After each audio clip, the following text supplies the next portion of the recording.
ஸ்கிரீன்ல வந்து கரும்பொருள் கதிர்வீச்சு அப்படிங்கிற தலைப்பு தான் ஸ்லைட்ல போட்டிருக்கேன். இப்போ வியன்ஸ் டிஸ்பிளேஸ்மெண்ட் லாவும் ஸ்டீஃபான்ஸ் லாவும் என்ற 3 டாபிக் வந்து இன்னைக்கு நம்ம பார்க்க போறோம். ஒன்று வந்து ஃபர்ஸ்ட் வந்து black body radiation. Black body radiation அப்படின்னா என்னன்னா, பிசிக்ஸ்ல கரும்பொருள் கதிர்வீச்சு என்று சொல்லப்படும். ஒரு கருமையான பொருள் லேம்ப் பிளாக்னு சொல்லக்கூடிய அந்த விளக்குடைய கரி இருக்கு பார்த்தீங்களா, அதை வந்து ஒரு பொருள் மேல பூசினீங்கன்னா அது வந்து அப்ராக்சிமேட்லி பிளாக் பாடி. அது ஒரு பொருள் ஒரு சர்ஃபேஸ் மேல லேம்ப் பிளாக் விளக்கு கரி இருக்கு பாருங்க, மண்ணெண்ணெய் விளக்கு எரியுதுல, அந்த மேல இருக்கிற அது மேல வந்து புகை வரும், கரும் புகை வரும். அதை வந்து ஒரு பிளேட்ல டெபாசிட் பண்ணீங்கன்னா அந்த அந்த பிளேட் வந்து ஒரு தற்காலிகமா பிளாக் பாடியா வேலை செய்யும். அது ஒர்க் பண்ணும் அது. ஆனா real black body cannot be achieved in practice. Black பாடிங்கிறது வந்து ஒரு ஹைப்போதட்டிக்கல் ஒன். அப்படின்னா என்னன்னா ஒரு இமேஜினரி தான், அது தியரிட்டிக்கல் கான்செப்ட் தான் உங்களுக்கு இது.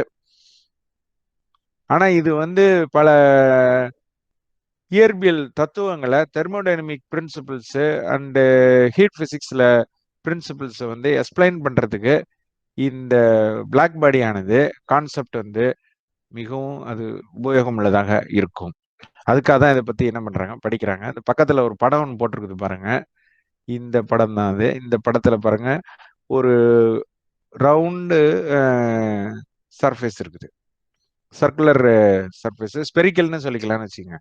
ஒரு ஸ்பெரிக்கல் ஆப்ஜெக்ட், அதுக்கு உள்ளார பாருங்க கருமை பெயிண்ட் பூசப்பட்டிருக்கு. ஒரு கருப்பான ஒரு லேயர் பெயிண்ட் என்ன பண்ணப்பட்டிருக்கு, பூசப்பட்டிருக்குது. ஒரு சின்ன ஒரு ஹோல் ஒன்று இந்த இடத்துல ப்ரொவைட் பண்ணியிருக்காங்க. அது வழியா ஒரு ரேடியேஷன் உள்ள போகுது பாருங்க. அப்படி அது வழியா ஒரு ரேடியேஷன் வந்து உள்ள என்ட்ரி ஆகுது. இது லைட்டோ அல்லது விசிபிள் லைட்டுன்னு சொன்னீங்கன்னா அதுல 2 விதமான இது இருக்குது. Light is an electro magnetic wave. முதலாவது அதை தெரிஞ்சுக்கணும். லைட்டுங்கிறது ஒரு ஒளி என்று சொல்லப்படக்கூடியது ஒரு மின்காந்த அலை, எலக்ட்ரோ மேக்னட்டிக் ரேடியேஷன் என்று சொல்லுவோம். அதுல வந்து மின் புலமும் இருக்கும், காந்த புலமும் இருக்கும், எலக்ட்ரிக் ஃபீல்டும் இருக்கும், மேக்னட்டிக் ஃபீல்டும் இருக்கும் உங்களுக்கு. இந்த லைட்டுங்கிறது நம்ம நீங்க கண்ணால பார்க்கக்கூடியது மட்டும் தான் நம்ம லைட்டுன்னு சொல்றோம். பார்க்க முடியாத மின்காந்த அலைகளும் இருக்குது. அது வந்து பாத்தீங்கன்னா infrared radiations, ultraviolet radiations, X rays, radio waves, gamma rays, cosmic rays, இதெல்லாம் வந்து கண்ணுக்கு புலப்படாத ஒளிக்கதிர்கள். என்னென்னு மறுபடியும் சொல்றேன் நான் உங்களுக்கு. ரேடியோ வேவ்ஸ், ரேடியோ அலைகள். பிளாக் பாடியை பத்தி, கரும்பொருளை பத்தி நம்ம படித்து கொண்டிருக்கிறோம். இப்ப black body is an idealized physical body that absorbs all incident electromagnetic radiation regardless of frequency or angle of incidence. The name black body is given because it absorbs radiation in all frequencies, not because it only absorbs. A black body can emit black body radiation. கரும்பொருளானது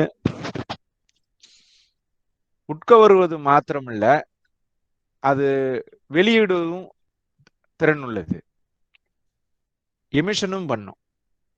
இப்படி இந்த radiation வந்து உள்ள உட்கவர்ந்து பாருங்க, உள்ள போன radiation வெளியே வர முடியாது. பாருங்க, இப்படி இங்க போய் ரிஃப்ளெக்ட் ஆகி இந்த பக்கம் வந்து விழுது, இங்க ரிஃப்ளெக்ட் ஆனது இங்க வந்து விழுது, இங்க ரிஃப்ளெக்ட் ஆனது இங்க போகுது, இங்க ரிஃப்ளெக்ட் ஆனது இங்க வருது, மிச்சம் மீதி இருக்கிறது ரிஃப்ளெக்ஷன் ஆனது பாருங்க இங்க போய் இங்க டெபாசிட் ஆயிடும். அவ்வளவுதான்.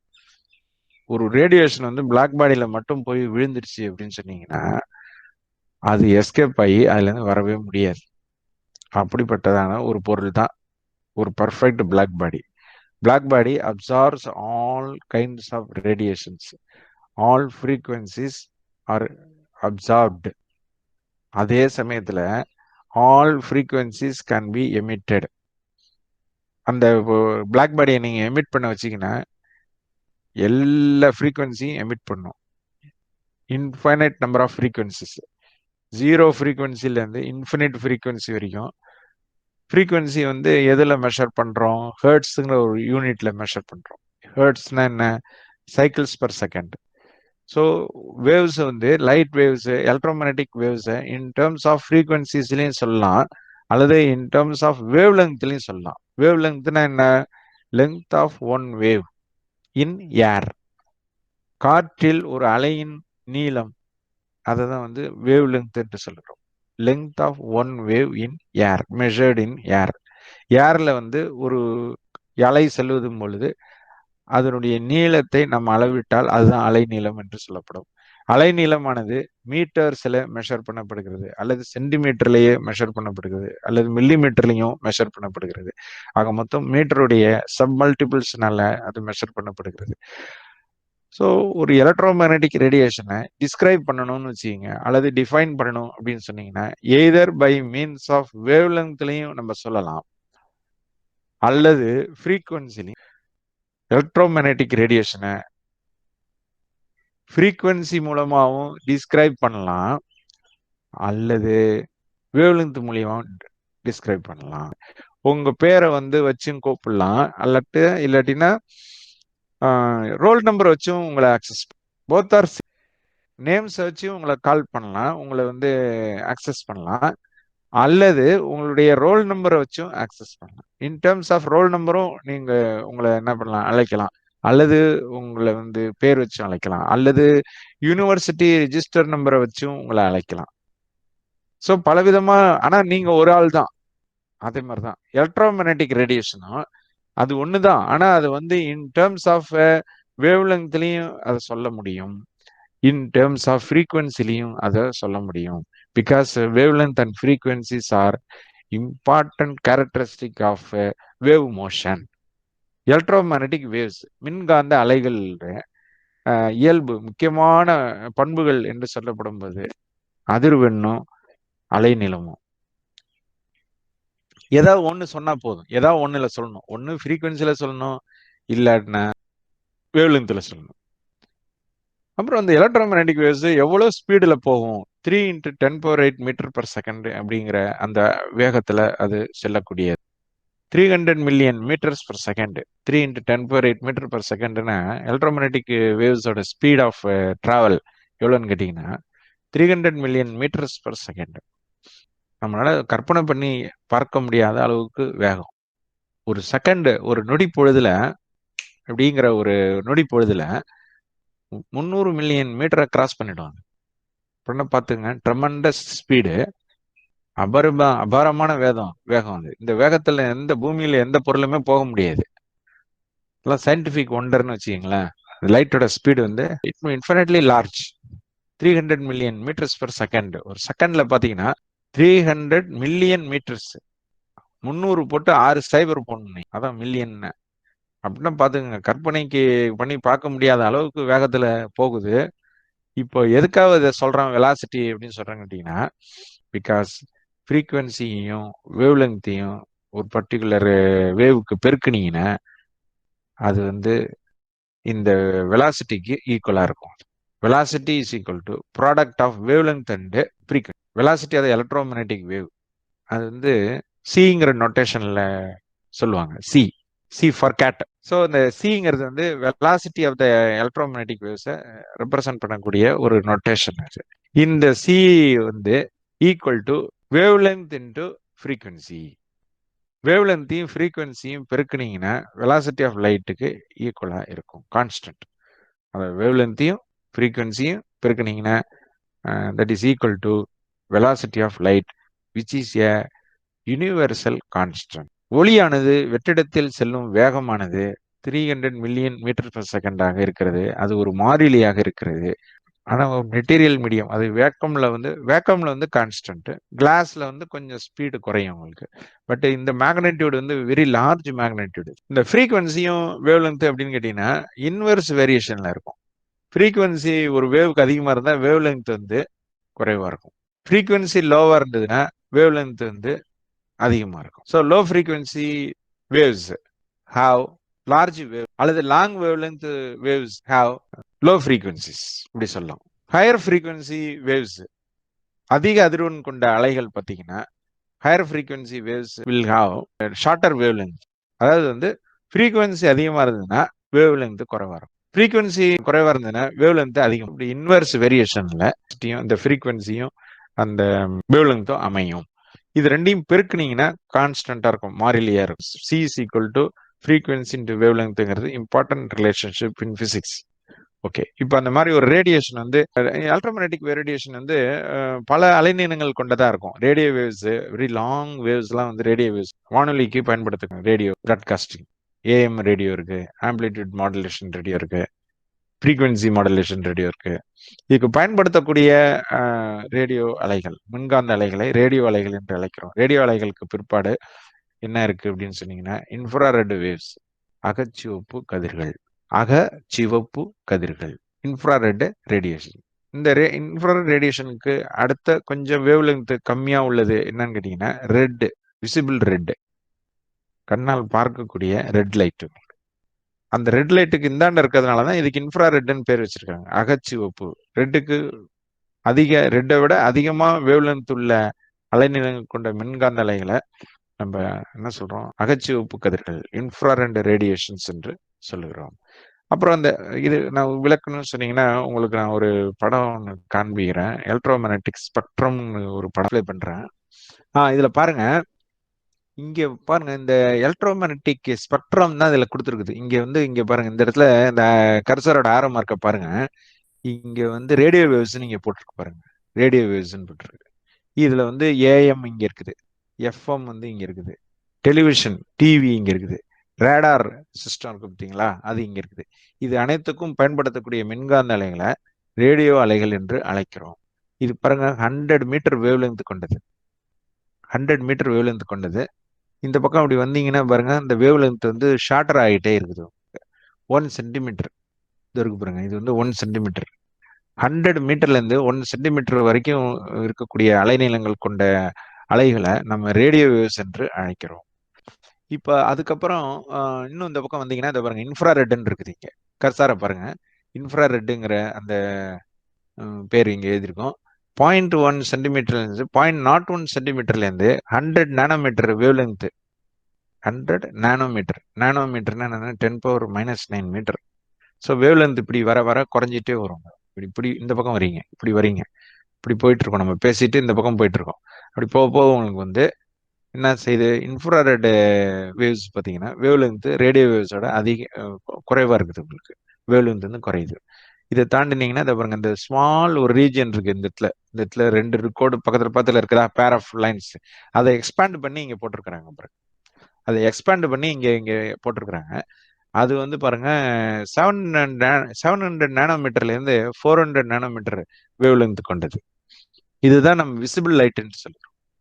700 nanometre to 400 nanometre wave length கொண்டதுதான் விசிபிள் லைட், கண்ணால் பார்க்கக்கூடிய வெளிச்சம் அல்லது ஒளி என்று சொல்கிறோம். இதை தாண்டினீங்கன்னா இதை பாருங்க, வயலட்டை தாண்டினீங்கன்னா அல்ட்ரா வயலட் இங்க இருக்குது, இதோ இருக்கு பாருங்க. இதோட இந்த இந்த எக்ஸ்பான்ஷனுக்கு அப்புறம் வந்து உங்களுக்கு பார்த்தீங்கன்னா ப்ளூக்கு அப்புறம் அல்ட்ரா வயலட், வயலட்டுக்கு அப்புறம் அல்ட்ரா வயலட். உங்களுக்கு அல்ட்ரா வயலட்டோட இது வந்து இதோட விசிபிள் லைட்டோட வேவ் லென்த் கம்மியா இருக்கும். அப்புறம் இந்த பக்கம் வந்தீங்கன்னா என்னன்னா எக்ஸ்ரேஸ். ஸோ இந்த அல்ட்ரா வயலட்டை விட இன்னும் லோயர் வேவ் லென்த் கொண்டது எக்ஸ்ரேஸ். அதை விட இன்னும் லோயர் வேவ் லென்த் உண்டது இதோ போட்டிருக்கு பாருங்க, காமா ரேஸ் 0.0001 0.0001 நானோமீட்டர் அது வேவ் லென்த். நான் ஏற்கனவே சொன்னேன், வேவ் லென்த் ஃப்ரீக்வன்சி வந்து இன்வெர்ஸ்லி ப்ரொபோர்ஷனலா இருக்கும். அதாவது ஃப்ரீக்வன்சி லோவரா இருந்ததுன்னா ஃப்ரீக்வன்சி இங்கெல்லாம் ஹையரா இருக்கும். ஏன்னா வேவ் லென்த் லோயர் கம்பேரிட்டிவ்லி. இந்த இடத்துல இதை விட ரேடியோ வேவ்ஸோட காமா ரேஸ் வந்து கம்பேரிட்டிவ்லி வேவ் லென்த் வந்து லோயரா இருக்கு, லோயர் ஸ்டில் லோயர். இது அப்படி லோயரா இருக்கிறதுனால இங்க ஃப்ரீக்வன்சி இதுக்கெல்லாம் ஹையரா இருக்கும். ஸோ இங்க போட்டிருக்கு பாருங்க, இந்த ஒரு ஆரம் இருக்கு, இன்க்ரீசிங் வேவ் லென்த். இந்த படத்துல வந்து லெஃப்ட்ல இருந்து ரைட்டுக்கு போனீங்கன்னா வேவ் லென்த் வந்து இன்க்ரீஸ் ஆகிறத நீங்க பார்க்க முடியும். 0.001 நானோமீட்டர்ல இருந்து 100 மீட்டர் வரைக்கும் இன்க்ரீசிங் வேவ் லென்த் இருக்கு. அதே சமயத்துல ஃப்ரீக்வன்சின்னு பாத்தீங்கன்னா இங்க வந்து ஹையர் ஃப்ரீக்வன்சி வர வர லோயர் ஃப்ரீக்வன்சியா போகும்.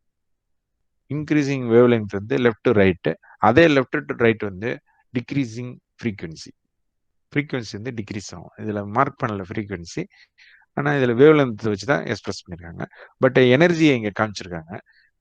பிகாஸ் அந்த எனர்ஜி ஏன் காமிச்சிருக்காங்கன்னா energy is directly proportional to frequency. உங்களுக்கு ஃப்ரீக்வன்சி ஹையரா இருக்கும் போது பார்த்தீங்கன்னா எனர்ஜியும் அதிகமாக இருக்கும்.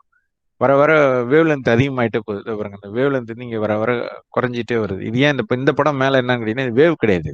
இது வந்து என்னன்னு கேட்டீங்கன்னா வேவ் லென்த் குறைவா இருக்குங்கிறது காமிக்கிறேன். காமா ரேஸ்க்கு வந்து வேவ் லென்த் வந்து குறைவா இருக்கு. 0.001 நேனோமீட்டர். அதே பாருங்க இந்த ரேடியோ வேவ்ஸ்க்கு பாருங்க 1 மீட்டர் அப்ராக்சிமேட்லி 1 மீட்டருக்கு பார்த்தீங்கன்னா 1 மீட்டர் வரும் உங்களுக்கு. இப்போ இந்த ரேடியோவுக்கு பயன்படுத்தக்கூடிய இதுக்கெல்லாம் பார்த்தீங்கன்னா ஹையர் வேவ் லெங்க்ஸ் இங்கே பார்த்தீங்கன்னா லோயர் வேவ் லெங்க்ஸ். அதாவது ஹையர் ஃப்ரீக்வன்சிஸ், இந்த பக்கம் ஹையர் ஃப்ரீக்வன்சிஸ், இந்த பக்கம் வந்து லோயர் ஃப்ரீக்வன்சிஸ். ஸோ இதான் எலக்ட்ரோமேக்னெட்டிக் ஸ்பெக்ட்ரம்னு பேர் இதுக்கு பேர். அதாவது வேவ் லென்த் வைஸ் என்ன பண்ணியிருக்காங்க அடுக்கி வச்சிருக்கிறாங்க. இதெல்லாம் வந்து எல்லாமே எலக்ட்ரோமேக்னெட்டிக் வேவ்ஸ் தான். Gamma rays, X rays, ultraviolet, infrared, radio waves எல்லாமே வந்து common name called Stefan law வந்துடுறாங்க. ஓகே, இப்போ ஏன் இந்த இதெல்லாம் வந்து கொஞ்சம் எலக்ட்ரோமேக்னெட்டிக் ரேடியேஷனை பற்றி கொஞ்சம் தெரிஞ்சுக்கிட்டோம். இப்போ அந்த எலக்ட்ரோமேக்னெட்டிக் ரேடியேஷன் உள்ளே போச்சுன்னா எல்லா ஃப்ரீக்வன்சியும், அதான் இப்போ ஃப்ரீக்வன்சி எல்லாம் அப்படின்னா என்ன அர்த்தம்னு கேட்டிங்கன்னா ரேடியோ வேவ்ஸ்லேருந்து காமா ரேஸ் வரைக்கும் உள்ள எல்லா ஃப்ரீக்வன்சிஸும் உள்ளே வந்து அப்சார்ப் ஆகும். அது போல் இதை எமிட் பண்ணுறதுக்கு இதை சான்ஸ் கொடுத்தீங்கன்னா எல்லா ரேடியேஷன்லையும் எமிஷன் ஆகும். அந்த மாதிரி இயல்புடையது தான் இந்த பிளாக் பாடிங்கிறது. இது வந்து ஒரு ஹைபாத்தட்டிக்கல் ஒன் தான். இது ஒன்று ஐடியலைஸ்டுன்னு போட்டிருப்பாங்க. ஐடியலைஸ்டுன்னு என்னென்னா இது ஒன்லி தியரிட்டிக்கல் ஸ்டீஃபான் போல்ட்ஸ்மன்ஸ் லா சொல்றாங்க உங்களுக்கு. இந்த கரும்பொருள் இருக்கு பார்த்தீங்களா, அந்த கரும்பொருள் கதிர்வீச்சு, அந்த கரும்பொருள் வந்து உட்கவரும் தன்மையும் கொண்டது, எது வெளியிடும் தன்மையும் கொண்டது. எமிஷனும் பண்ணும், அப்சார்வும் பண்ணும். அப்படி எமிஷன் பண்ணிச்சுன்னா அந்த எவ்வளோ எனர்ஜி எமிஷன் ஆகும், எமிட்டன்ஸ், ரேடியேஷன் எமிட்டன்ஸ் பேரு.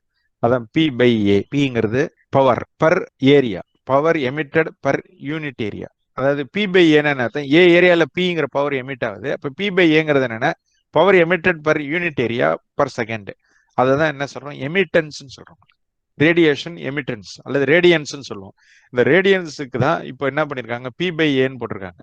Radians P/A is equal to ஒரு, அப்படி ரேடியன்ஸ்னா என்னன்னு நீங்க கற்பனை பண்ணிக்கணும்னா ஒரு சர்ஃபேஸ் இருக்குன்னு வச்சுக்கலாம், ஏங்கிற ஏரியாக்குள்ள ஒரு சர்ஃபேஸ், அதுல வந்து ஒரு செகண்டுக்கு எவ்வளோ ஒளிக்கதிர் மின்காந்த அலைகள் வெளியிடப்படும் ஒரு கரும்பொருள் இருந்து வெளியிடப்படும் அப்படிங்கிறது வந்து அதுதான் ஸ்டீஃபன் போல்ட்ஸ்மன்ஸ் லா சொல்லுது. Is equal to sigma T⁴.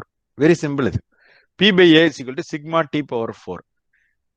இதை வந்து நம்ம என்ன சொல்லுவோம், ஸ்டீஃபான்ஸ் 4th பவர் லா என்று சொல்லுவோம். இந்த டெய்ங்கிறது என்னன்னு கேட்டீங்கன்னா கெல்வின் டெம்பரேச்சர்.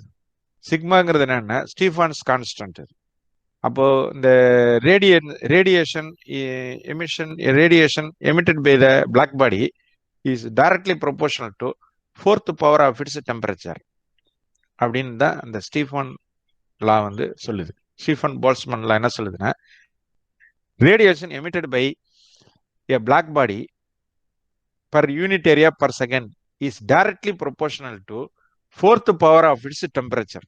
அதை தான் இங்கே மேத்தமெட்டிக்கலாக என்ன இருக்கு, அந்த ப்ரொபோர்ஷனாலிட்டி வந்து சிக்மாங்கிற ஒரு கான்ஸ்டன்ட் போட்டு ஈக்குவாலிட்டியை மாற்றிருக்கிறாங்க.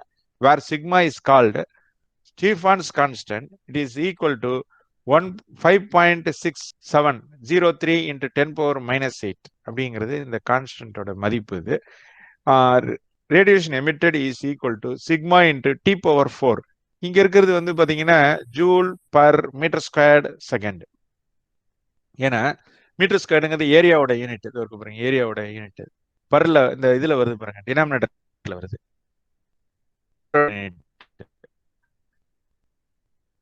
ஸோ இந்த மீட்டர் ஸ்கொயர் செகண்ட், ஒரு செகண்டுக்கு ஒரு யூனிட் ஏரியால எவ்வளவு பவர் எமிஷன் ஆகும் அப்படின்னு சொன்னீங்கன்னா இந்த sigma T⁴ quantity of energy வந்து ஒரு பொருள்ல இருந்து வெளியேறும்.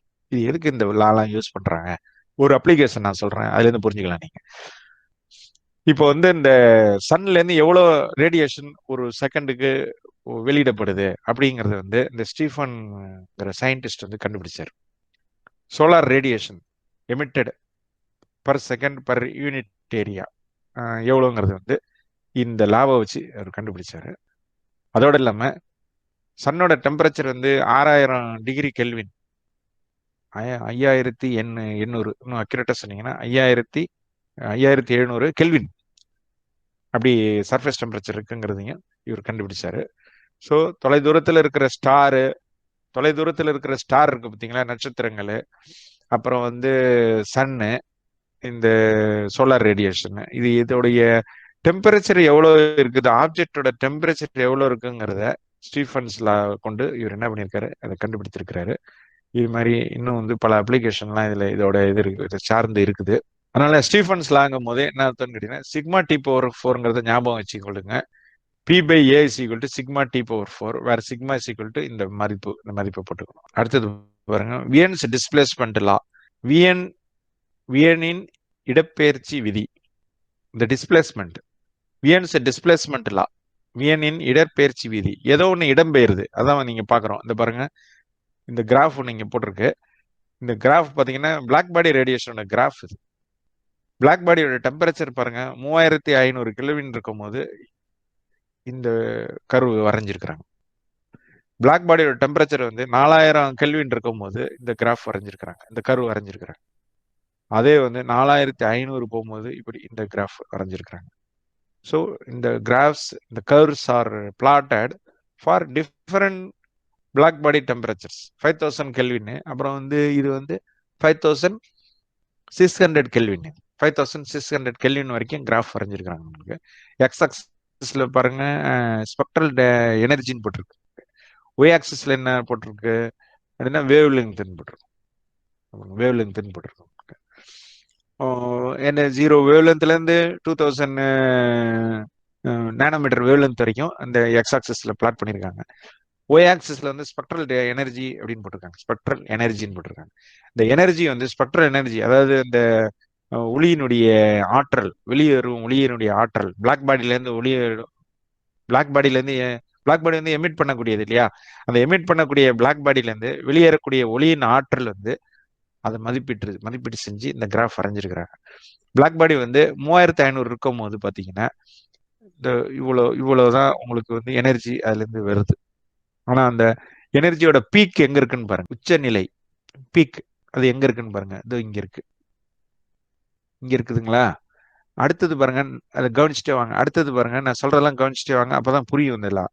4000 கெல்வின், 4000 கெல்வினுக்கு ஒரு கிராஃப் வரைஞ்சிருக்குல்ல, அதுல வந்து உச்ச நிலை, அதாவது பீக் பாயிண்ட் எங்க இருக்குன்னு பாருங்க, இங்க இருக்குது.